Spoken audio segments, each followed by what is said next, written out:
Una vez más, queremos darle gracias a Dios por todos aquellos que nos ven, por YouTube. Gracias a nuestros hermanos centroamericanos, gracias a Sudamérica por compartir con nosotros. Gracias de verdad por llevar ese mensaje a muchas regiones y que ha sido de bendición. Así que vamos a orar por ustedes también. No descartamos que Dios obre a través de estos canales y declárese sano. En el nombre de Jesús, declárese sano. Usted no consienta la enfermedad. Dígale al que está al lado, no consienta la enfermedad. ¿Okay? Hay gente que como que le gusta hablar de Doña Dolores. Me duele por aquí, me duele por allá. Vive su vida así. Y hay que reprender esa manera de hablar, ¿verdad? Tenemos que creerle a Dios. Y que así sea que usted sienta, Señor, algún día sé que tú me vas a sanar. Amén. Vamos a compartir el mensaje ya al fin, una bendición, terminar el libro de Santiago, la carta del apóstol Santiago, capítulo 5, versículo 19 al 20. Le hemos estado, creo que, si no estoy mal, Leonardo, como unos 5 meses más o menos, hablando de la carta del apóstol Santiago, que es una bendición compartir de esta carta. Dice de la siguiente manera, Santiago capítulo 5, versículo 19, dice: hermano, si alguno de vosotros se ha extraviado de la verdad y alguno le hace volver, sepa que el que haga volver al pecador del error de su camino salvará de muerte un alma y cubrirá multitud de pecados. Es el último versículo del capítulo 5, y aquí sí terminamos completamente la explicación de Santiago 1 hasta el 5, lo que ha sido una bendición esta carta. Pero el título del mensaje de hoy es Un cristiano en apuro. Se llama el mensaje de hoy. ¿Y cuántos de nosotros no hemos estado apurados en la vida? Sobre todo cuando entramos en las cosas de Dios, muchas veces andamos apurados porque el mundo nos tienta, el mundo nos persigue. Cuando hablo del mundo estoy hablando de las tentaciones. Y muchas veces nos sentimos apurados en no fallarle a Dios. Entonces, me llama la atención que en esta carta el apóstol nos da a entender que tenemos que cuidar a nuestros hermanos en la fe. Y sobre todo aquellos que son débiles en la fe. Donde prácticamente el mundo a los débiles en la fe los mueve fácil. Los mueve fácil a pecar.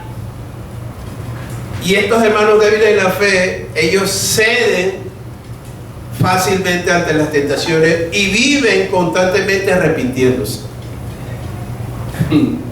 En fin, llevan una vida martirizada por causa del pecado. Y bueno, prácticamente caminar en el Señor no es fácil. No es fácil. Entonces, ¿qué hay que hacer hacia ello? Bueno, hay que estar orando de una manera insistente por su vida y estar hablándoles a ellos de una manera sabia, ¿verdad? De una manera persuasiva, para que ellos aprendan a tener el temor de Dios, ¿ok? Sobre todo hacia la santidad de Dios. Ahora, cuando se habla de santidad de Dios, se piensa que es algo que se impone de la noche a la mañana. No, eso es algo falso. La santidad en nosotros también lleva un proceso. Si nosotros los maduros vivimos en una pelea con el mundo y con la carne, ¿cuánto más los débiles en la fe? Es más, la Biblia dice que no hay ni uno bueno. No hay ningún ser humano que haga lo correcto delante de Dios. Aún los hombres de Dios en la Biblia les fallaron en su consagración al Señor.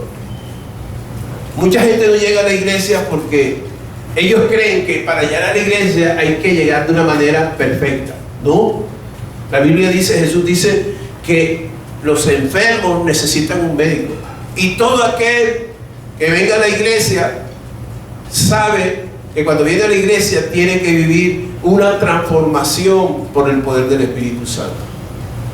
Hombres de Dios como el caso del rey David, el rey Ezequías, el rey Asa, cayeron, le fallaron a Dios, pero oye, se levantaron, porque es que de verdad que cuando tú vives el cristianismo de una manera, ¿cómo le digo yo? Como que ¿estoy bien o estoy mal? ¿Estoy bien o estoy...? Entonces no vives un cristianismo, no vives la verdadera libertad que hay en Cristo Jesús. Muchos de estos hombres cayeron, pero se levantaron. El mismo Pedro les falló a Jesús varias veces, pero Pedro volvió y se levantó. El mismo Tomás, que tantas veces había visto milagros de Jesús, al final dijo, mira, yo no creo que Jesús haya resucitado hasta no ver sus heridas. Y ustedes conocen el fin de la historia. Fíjate que el pecado nos lleva a creer más en cosas supersticiosas y menos en el poder de Dios. Hay cristianos supersticiosos. Como no ven el poder de Dios, entonces ellos se debilitan y buscan donde agarrarse de una manera equivocada. Mira, el hombre natural le cuesta adaptarse a las demandas que exige la puerta estrecha. ¿Usted sabe qué es la puerta estrecha? El reino de los cielos. El reino de los cielos es de puerta estrecha. Y la puerta estrecha, no todo el mundo que asiste a una iglesia va a entrar por la puerta estrecha. ¿Y por qué? Bueno, porque lo incómodo no nos gusta. Y la puerta estrecha es símbolo de esfuerzo, sacrificio, logro, pasión, no importa lo que me cueste. Yo tengo que vivir pasión por el reino. Así tenga que abandonar mis comodidades, así tenga que apartar a mi familia, en caso en que mi familia se oponga a la voluntad de Dios. Por eso es que Jesús lo dijo: todo aquel que me ame más a mí que a papá, mamá, hijo, hija, no es digno de mí. Él está diciendo es que toda aquella persona que se oponga a que tú le sirvas a Dios, tú tienes que, por encima del deseo de tu familia, servir al Señor. Eso es lo que el Señor quiere decir. ¿Me hago entender? Entonces, iglesia,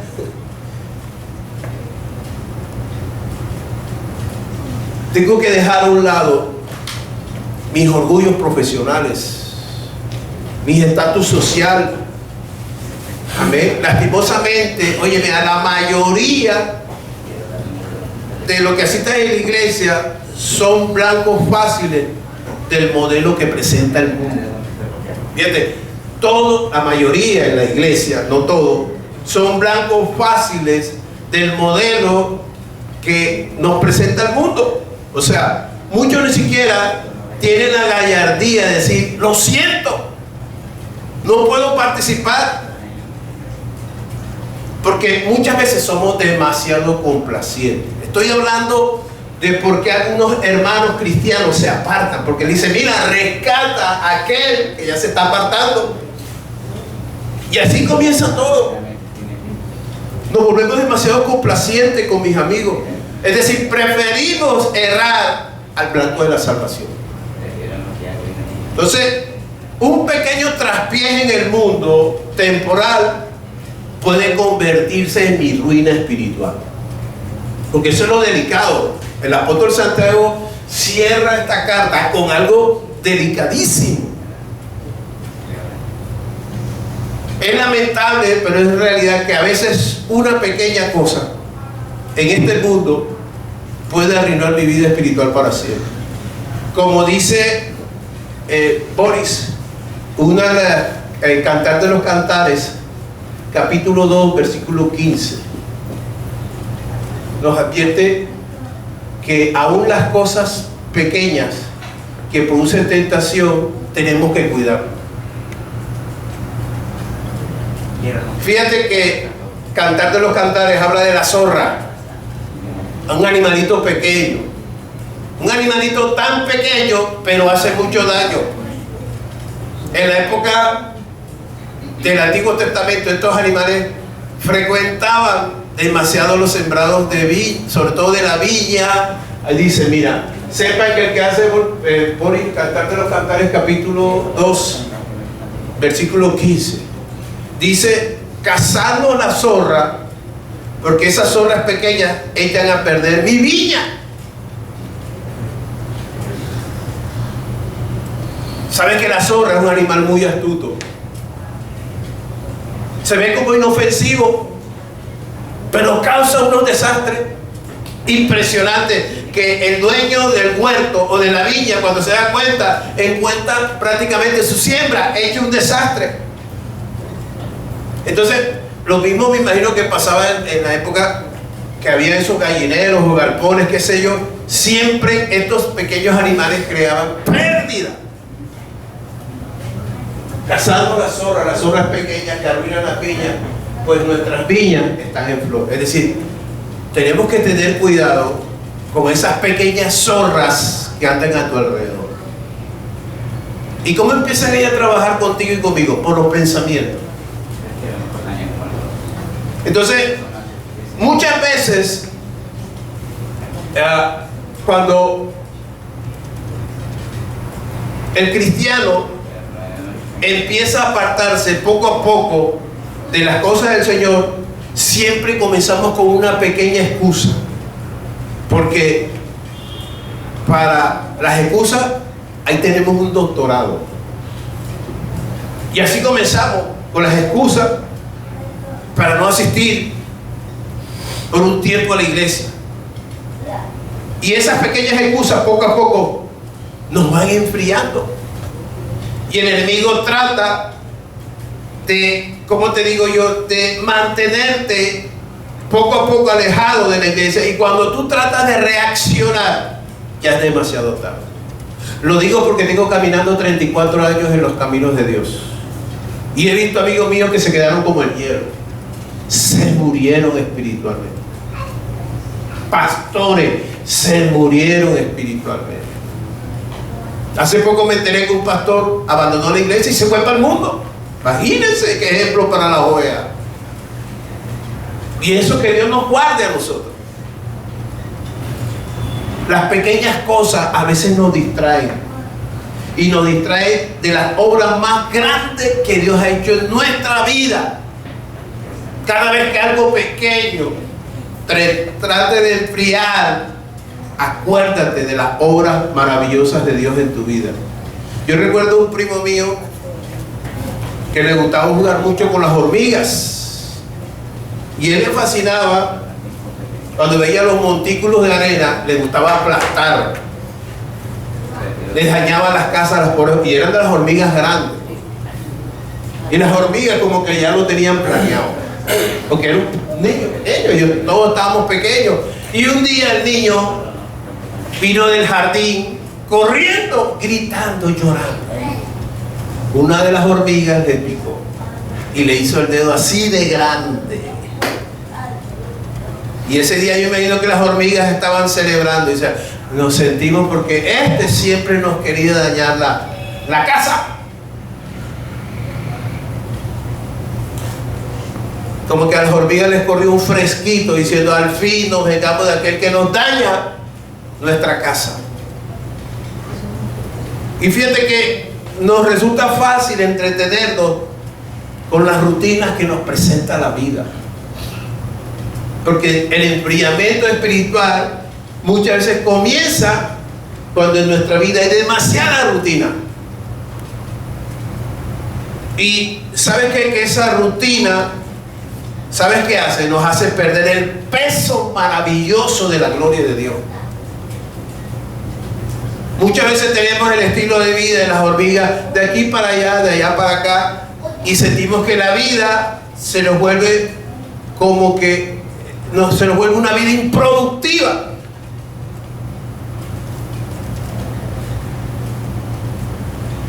Y cuando no hay productividad, obvio que no hay ánimo de seguir hacia adelante. Cuando algo te golpea, algo que tú anhelas, algo que tú quieres y no se da, entonces eso se te vuelve algo inestable, te desanimas, pierdes fuerza. Entonces tenemos que, con la oración, cuando muchas veces queremos orar, ya no tenemos fuerza y no se ven los resultados esperados. Entonces solo problemas y problemas, y eso empieza a enfriarnos nuestra fe. Y por supuesto que la mayoría de las personas no soportan los momentos duros y difíciles que la vida nos presenta. Entonces, ¿qué hacen la mayoría? Bueno, deciden alejarse de Dios porque según ellos el Señor no los ama. Porque a otros están bendecidos y ellos no. Bueno, eso es una interpretación bastante egoísta en cuanto a los designios de Dios. ¿Ya? Porque cada uno lleva su cruz. Por mucho que aquel esté mejor económicamente que tú, ese que está mejor económicamente que tú tiene su cruz. Aquel que tiene una excelente salud y tú de pronto no la tengas, ese que tú crees que tiene una excelente salud también tiene su cruz. De pronto en tu matrimonio, tu soledad está siendo tan afectada que tú dices, no, pero mira cómo la consienten a ella, mira ese esposo caballeroso, etcétera. Pero esa mujer caballerosa, bueno, de pronto ese hombre caballeroso que la está teniendo también tiene su cruz. Porque el enemigo sabe llegar a tus pensamientos para que en ti haya comparaciones. Entonces, por lo menos Pablo nos da una fórmula a través de un buen consejo. Por lo menos siempre veo algo en las estadísticas en el pueblo de Dios, y es que el pueblo de Dios tiene dos maneras o dos armas fuertes de enemigo contra nosotros. Uno, la economía, y dos, la parte familiar o sentimental. Son las dos armas que el enemigo está duro, durísimo. De hecho, yo hago una cuenta aquí y la mayoría tienen deudas con las tarjetas de crédito. Y no es sano eso. Pero a veces la situación toca, pastor. Y claro que toca. Pero sin embargo, Pablo nos da un consejo. El primer consejo para que de pronto, si el enemigo enfría tu finanza, espero que si el enemigo enfría tu finanza, tu fe tampoco se empiece a enfriar. Entonces Pablo en Filipenses 4, del 11 al 13, dice algo interesante, y es que Pablo decía,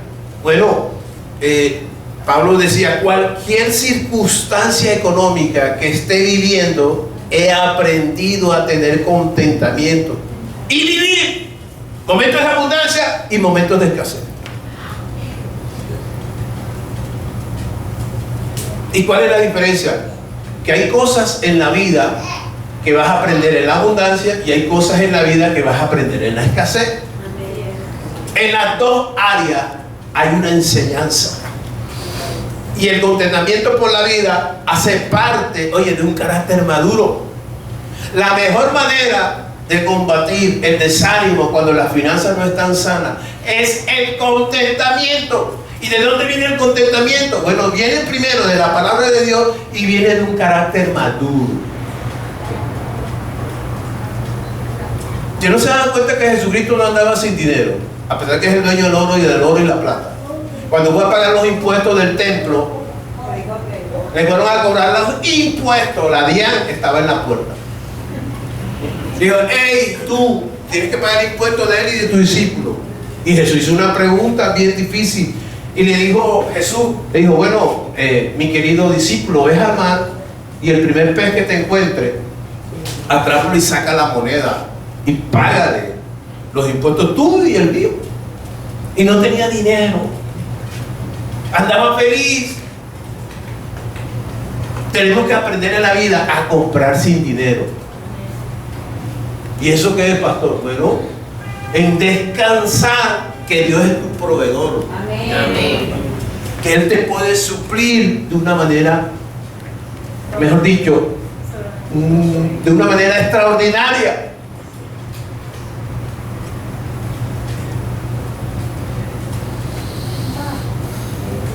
Entonces, iglesia, cuando tú tienes el contentamiento de Dios, el carácter maduro que Dios te ha dado, ninguna circunstancia puede influir en tu estado de ánimo. Porque el enemigo lo que enfría a los cristianos es por el estado de ánimo. Tanto lo hemos visto cuando la gente no tiene, dice, no me digas nada hoy, no me digas nada, déjame solo, no me digas nada. Se van. Porque no es fácil.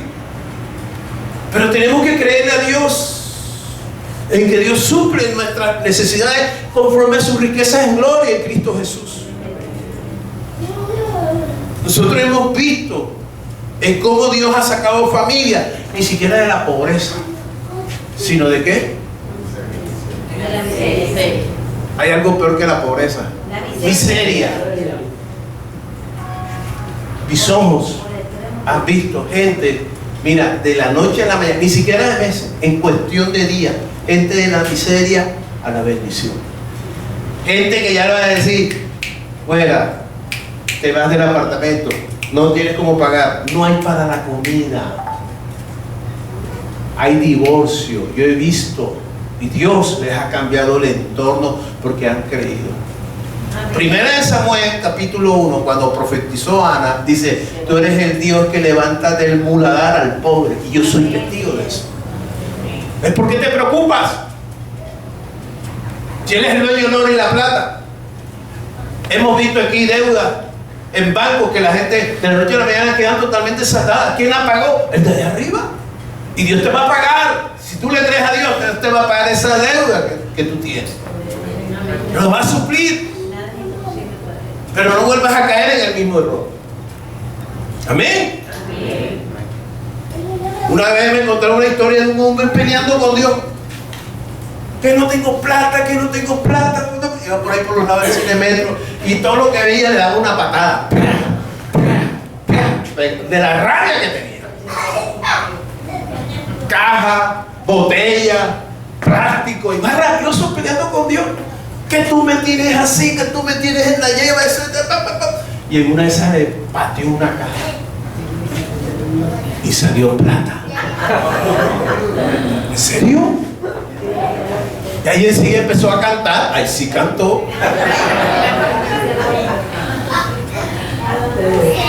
Es que suceden unas cosas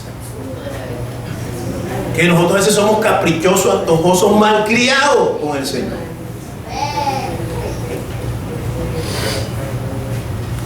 Entonces, número 2. Número 1, la mayoría de los cristianos se enfría, para concluir, porque no hay esta. Dios no me suple, Dios no me sana. Hay que comprar con el dinero los medicamentos. No hay. Pero Dios te va a suplir. Número 2, la soledad. Una de las armas favoritas del enemigo es la soledad, el desánimo. Fíjate que Pablo fue un hombre que se casó y no se quiso casar nuevamente. Yo no sé si era porque le tenía miedo a la mujer o le tenía miedo a la suegra. El asunto es que él no se quería casar. No se quiso casar más, pero, óyeme, Pablo en su soledad disfrutaba su soledad. Pablo conocía gente de varios lugares y disfrutaba su libertad para viajar. Parte de su soledad, ¿sabe qué hacía Pablo? La gastaba su tiempo en la comunión con el Espíritu Santo. Pablo le gustaba escribir. Pablo lo invitaban a muchas casas para compartir ciertos alimentos, bendiciones. Es decir, Pablo, es más, Pablo en sus cartas les dice a los solteros, oye, si ustedes están solteros, yo les aconsejo que mejor no se casen. Pero si ustedes no soportan su soltería, cásense. Pero mejor es como que fueran como yo. Porque el soltero, dice Pablo, está todo el tiempo agradando a Dios. Mientras que el casado tiene que compartir el tiempo con las cosas de Dios y con su familia. O sea, hay una diferencia. Cuando yo andaba soltero, ¿dónde no andaba yo? Me perdía. Pero en cosas buenas no vayan a pensar, porque ya se ríen de no, me iba para ciudades, pueblos, regiones a predicar, me invitaban conmigo, de todo. No le daba permiso a nadie, porque no tenía. Pero hoy en día tengo familia y es diferente. Llegaba tarde a la casa de mi mamá. Sabroso cuando uno está soltero y es cristiano. Pero el matrimonio te limita a ciertas cosas. Ya no tiene la misma libertad que antes, papi. Entonces, los momentos de soledad también deben ser compartidos, oye, con grandes amigos de la fe. ¿Cómo combato mi soledad, pastor? Bueno, primero, comparte tu tiempo con grandes amigos de la fe. Es una manera, oye, de protegernos contra las acechanzas del enemigo.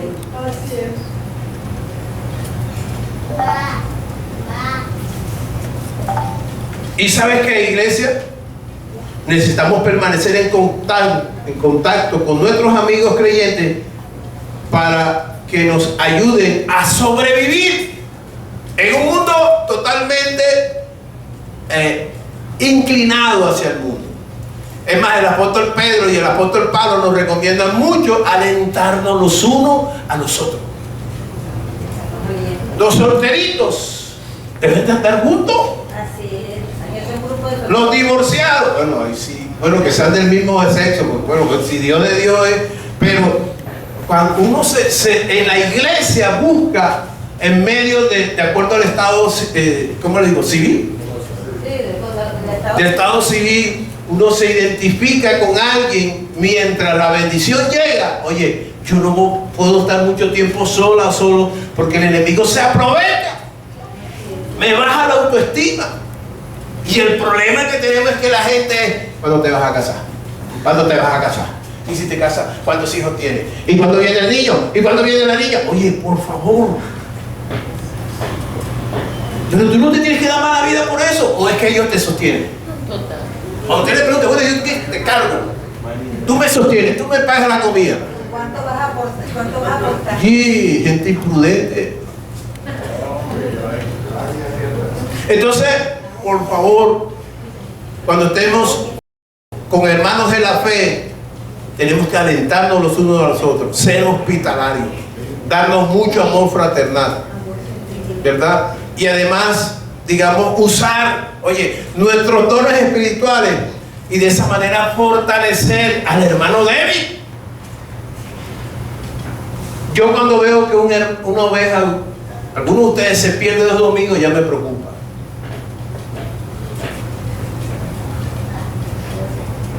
Seguía mensaje, porque el corazón del hombre es tan frágil que cambiamos nuestra manera de pensar.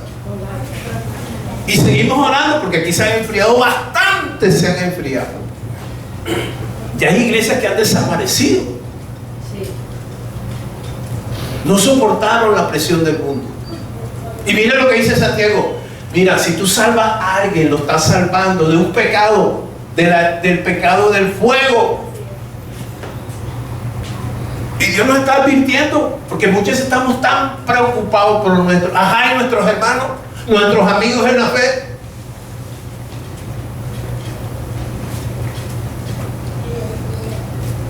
¿Cuánto le está hablando el Señor? Pablo, en 2 de Corintios, capítulo 1, Boris, por favor, 2 de Corintios, capítulo 1, del 3 al 4, también nos pide que nos consolemos los unos a los otros. ¿Sabes tú por qué estás viviendo tantas dificultades? como ya tú estás mayor, ya tú estás casi para pensionarte para el reino de los cielos.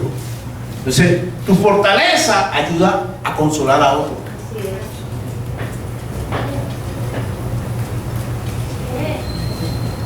Entonces,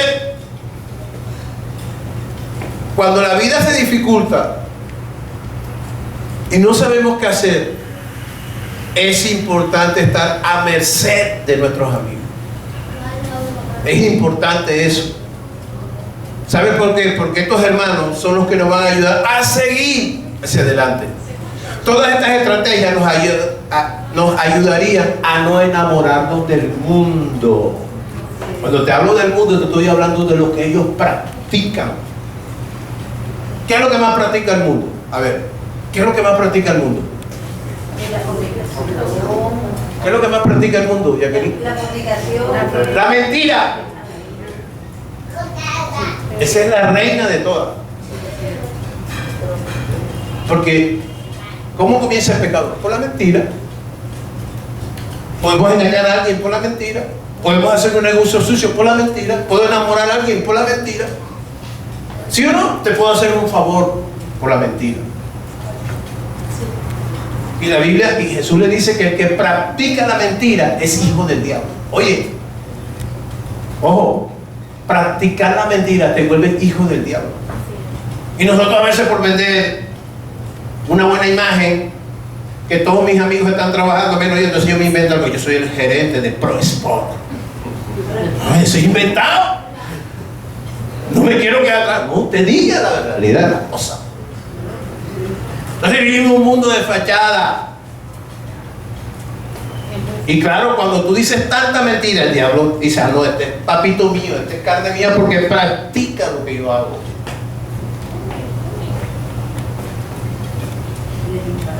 La vida está llena de callejones, pero hay callejones donde tú ni siquiera ni te atrevas a mirar qué hay allá adentro.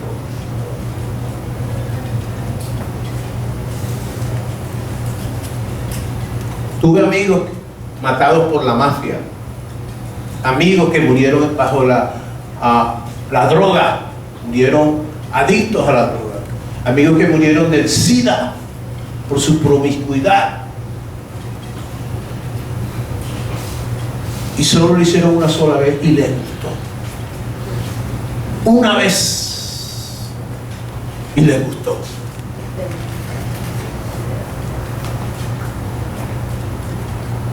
Enamorarse del mundo es volver a nuestra vieja manera de vivir. Vivir para el pecado es entrar por la puerta ancha. Y recuerde lo que Jesús dijo, que la puerta ancha ¿hacia dónde nos lleva? A la perdición.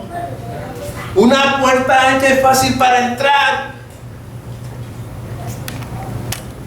O sea, una puerta ancha es fácil para entrar. ¿Y eso qué hace? Bueno, me hace más fácil practicar el pecado. Y como tiene muchas puertas, fácilmente yo puedo acceder a cualquiera de ellas. Y el placer produce una satisfacción increíble. Pero después del placer deja un dolor. Un dolor que marca para toda la vida. Un dolor que marca para toda la vida. Dolores que se vuelven incurables. Porque después, cuando tú disfrutas lo que la puerta ancha te ofreció, viene el dolor, la culpa. Y vienen ¿qué? Los vacíos emocionales del alma. ¿Usted cree que Bad Bunny es feliz? Bad Bunny. ¿Cómo se llame? Pero me entendió. Bob Bunny el conejo. Bob Bunny el conejo, ¿cómo se llame? El corazón. Y tantos famosos. Porque entraron por la puerta ancha. Y hoy tienen un vacío en sus almas. Y por eso algunos prefieren retirarse. No voy a cantar más. ¿Ustedes se acuerdan de un cantante vallenato que dijo hace poco? No voy a cantar más. Se cansó. Porque el pecado cansa, te gasta. El pecado no te va a soltar, escúchame. Porque el pecado genera adicción, y cuando hay adicción no hay libertad. Hace poco fui a pagar un servicio público de la casa, en una casa de apuestas, y me impactó algo que tenía la caja donde tú pagas y dice: juega, ¿cómo que dice? ¿Cómo era que decía? Juega tu número de suerte sin caer en la adicción. Recuerda que solo es un juego. Se oye bonito, porque ellos lo consideran un juego, pero recomiendan de que tu juego no se convierta en una adicción. O sea, suena como un aparente consejo, pero aunque da a entender que es un solo juego, ese juego se puede convertir en un arma mortal. En la ciudad de Bogotá, me acuerdo yo, en una de esas casas quintas en Bogotá, en las afueras de Bogotá, había una familia, una mujer me dijo: pastor, ¿qué hago con mi marido? Por ser adicto a los juegos nos dejó casi en la calle. Y una persona adicta al juego. ¿Y cómo comenzó? Por jugar la primera, una sola vez.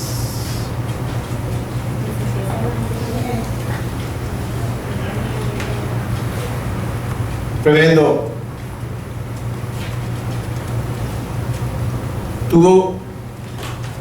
Tuvimos que recomendarle una ayuda profesional. No sé qué será la vida de esa familia. Y saben que muchos piensan así. Cuando se encuentran con el pecado,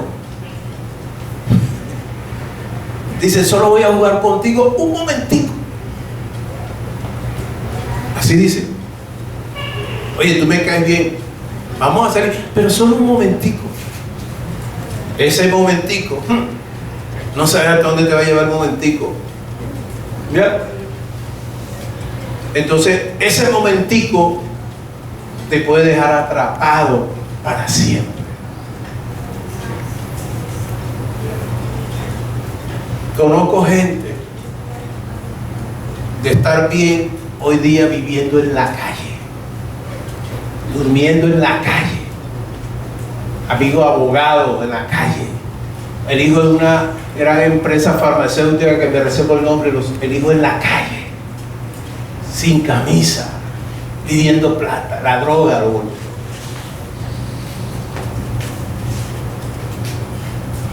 Para ya terminar,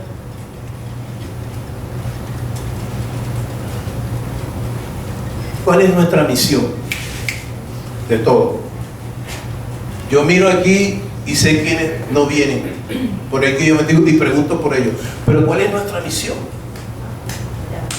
Porque así como un médico, una enfermera, un paramédico lucha cuando se está muriendo alguien y pelea, eso es algo tremendo. Tú que trabajas en esa área difícil, que el paciente se te está yendo y tú buscas. Así nos toca a nosotros en el mundo espiritual. No podemos hacernos los necios, los indiferentes, solo mi familia y yo, lo demás no me interesa. No, tenemos que mirar qué está pasando el hermano, porque no ha venido.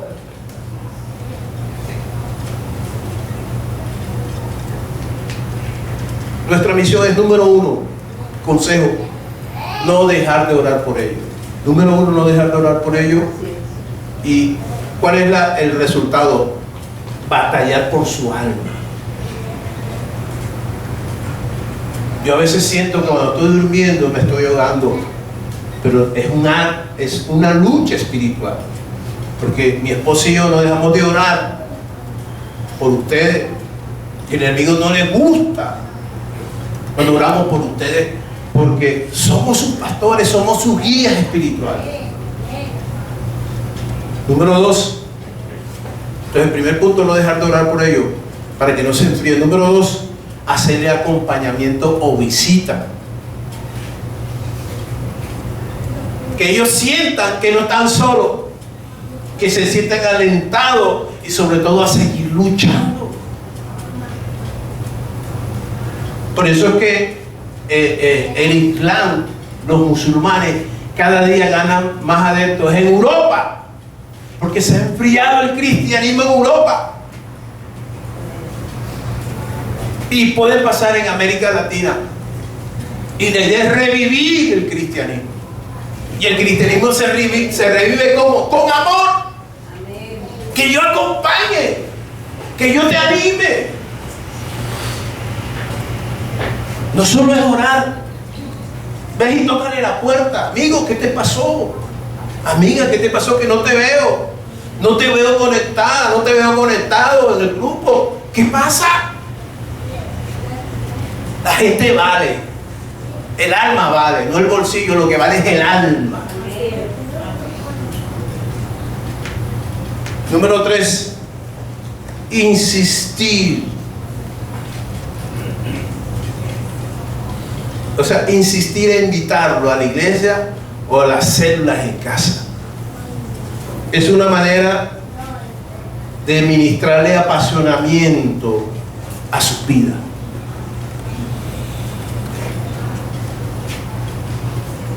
¿Cuántos han tenido novios aquí? Todas. Y el que te enamoraba, tú le cerrabas la puerta, no le contestabas, pero él insistía. Le cerraba la puerta, se metía por la ventana. ¿Sí o no, Rafael? Rafael se ríe. ¿Cierto, Francisco? Uno insistía. Uy, qué mujer tan difícil. Y uno tiene que insistir, pero sale un ratico conmigo así. Mira, la película es sana, no vayas a pensar nada malo. Pero en la insistencia logró, y la bella chica se dio. Así pasa. Cuando tú insistes a los amigos, y ellos te van a decir, no, es que yo todos los sábados, tú sabes, me voy a rumbear, y ese es el único domingo que tengo yo para descansar. Después ellos, pero cuando tú insistes tanto y oras, oye, al final lo logras convencer. Número 4. Trata de pasar momentos agradables con esa persona que no sea la iglesia. Porque a veces con los nuevos, con los débiles de la fe, hay que tener paciencia. A veces lo queremos meter martes, miércoles, jueves, viernes, sábado, domingo a la iglesia. ¡No! Se te va a aburrir, por favor.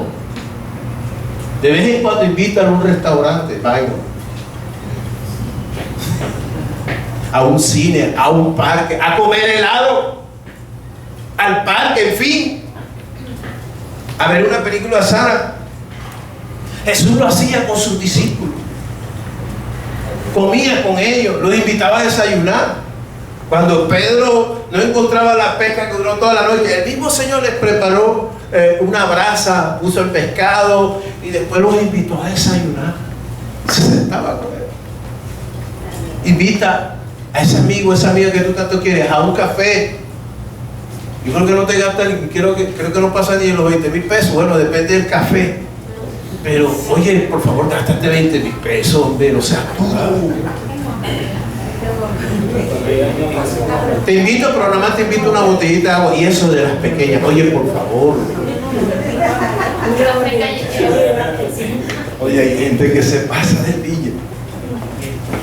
Mira, sabes que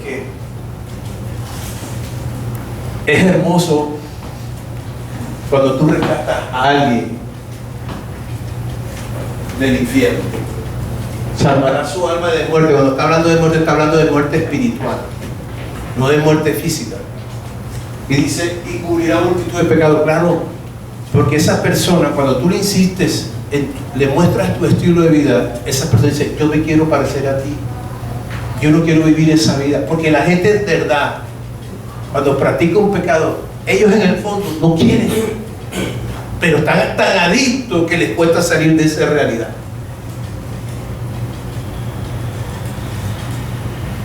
Entonces,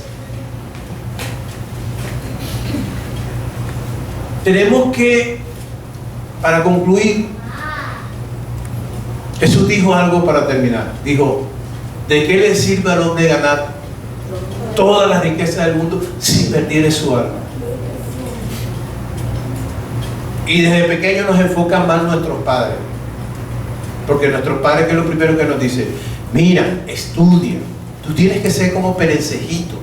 Mira, Perencejita, tú tienes que ser un profesional. Tienes que llegar a ser alguien en la vida, porque después cuando yo me muera, ya tú sabes. Eso lo dicen todos los papás y lo dicen con razón. Y tienen la razón. Pero nuestro papá o nuestra madre nunca le dijeron, oye, mira, tú tienes que amar a Dios sobre todas las cosas. Porque nada sirve que seas profesional, no tengas mucho dinero y que tu alma al final no sea salva. Pero menos mal que está en la iglesia y te hace un recorderio en que así como tu alma ahora mismo está guardada por el Señor, hay que rescatar a otros. Acuérdate de la parábola de las 99 ovejas y la que faltaba, el mismo pastor salió y la fue a buscar. Tú tienes que salir a buscar a alguien. Tú tienes que salir ahora a llamar a alguien. Ese amigo que algún día te dijo, ora por mí, y tal vez te olvidaste de él, oraste por esa vez y no más. Dios nos manda a hacer esa tarea. Es una labor linda. Y sobre todo Colombia, que es un país enfermo, un país violento, un país vengativo, un país polarizado, sí. Un país que vive en constante guerra. Por eso nos falta eso. Cuando tú y yo ministramos palabra de Dios en las personas, la gente se sana. La gente se sana del alma. Hijos resentidos, padres decepcionados, esposa deprimida, hombre fracasado, defraudado. Pero ¿quién emplea esas nuevas estructuras? La palabra del Señor. Amén. Despiértate. Tenemos que despertar. Pablo decía, despiértate tú que duermes. Así que dice, despiértate tú que duermes y te alumbrará Cristo. No se van a dormir en las cosas espirituales. No se duerma. Porque medio te duermes y te pasa una peor pesadilla que la de Freddy Krueger. ¿Esa es la película de Freddy Krueger? ¿Así? Por cierto, esa película me afectó un poquito, ¿sabes? Me daba miedo dormir por esa película. Se la recomiendo, no, mentira. Vamos a orar. Vamos a colocarnos sobre nuestros pies y darle gracias a Dios. Padre, te doy gracias en el nombre de Jesús. Te bendecimos, te damos gracias. Tu palabra no vuelve vacía. Y danos sensibilidad por los amigos, por las amigas, por aquellos que no te conocen. Danos valor para estar atento a ellos, Señor. Que no todo es lo mío, que no todo es mi familia, que tengo que estar pendiente de mi hermano en la fe, que no se pierda. Ayúdame a orar por todos. Gracias. Tenemos a veces años de reunirnos y a veces no sabemos los nombres de las personas. Y tenemos que no perder, Señor, esa comunión. Yo te bendigo y te doy gracias en esta mañana. Gracias, Jesús. Gracias, Señor, porque tú eres bueno y maravilloso. Y llévate toda enfermedad, toda angustia. Gracias te doy, Señor. Tú eres bueno, Señor. Mira, Dios es tan bueno. Pero ahí hay una persona haciendo una pregunta.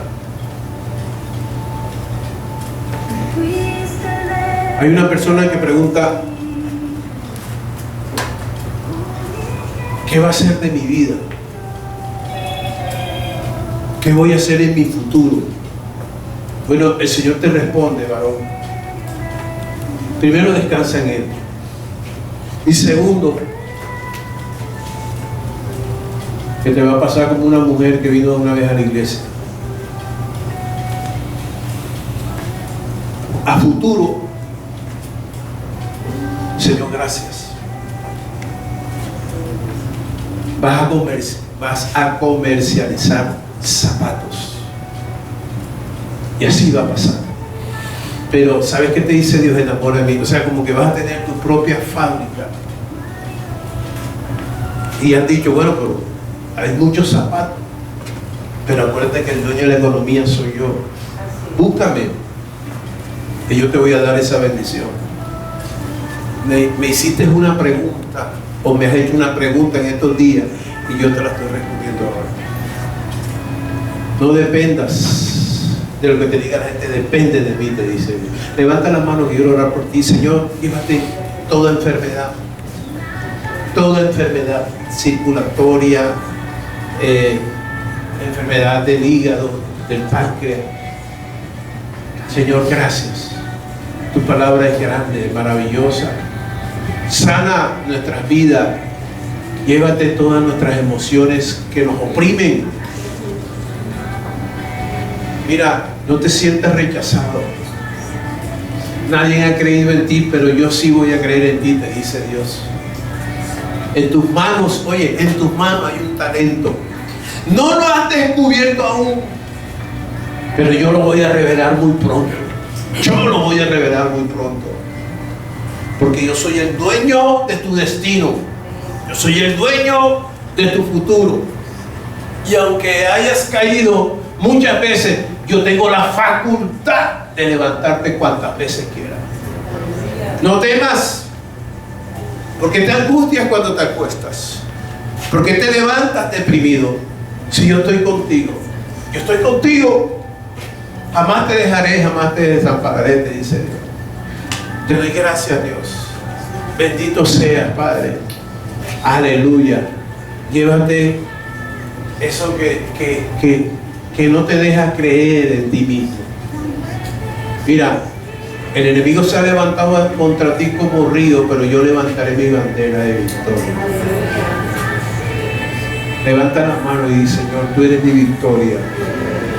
Aunque en mí se levante guerra, dígale, yo estaré confiado. Gracias, Señor. Diga conmigo, antes del primer semestre, yo tendré la respuesta. Mira el que está al lado, ya yo voy a tenerla. Vas a tener la respuesta.